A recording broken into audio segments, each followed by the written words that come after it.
So hey everyone, welcome back to another quick and very interesting tutorial where in this quick tutorial I'm going to show you how you can fix the issue of freeze frame in the cross dissolve transition, or the transition is using only one clip, or if you want the transition to be smoother if it's causing some glitch.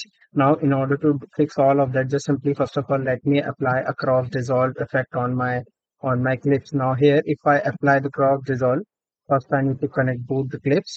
Once I install the cross dissolve transition in between, here you can see there is my cross dissolve transition. Now all I need to do is to just simply, if I want to make it, let me just quickly zoom into the timeline so I'll make it even more clearer. Now here is my transition.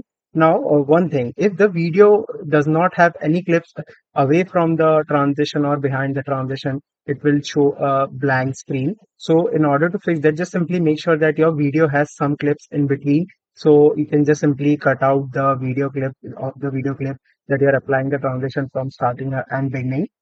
Apart from that, make sure that the transition is applied in the middle of in the middle of the frame. Now here in the alignment section, you can either select it like this way or this way. I would recommend you to select this middle part. That means the transition is applied equally to the both of the clips, so it will definitely gonna solve all your problems. Alright, so that's it for this tutorial. I hope this video will be helpful for you. Make sure to hit the like button and subscribe button for more such helpful and interesting tutorials. See you in the next one. Take care.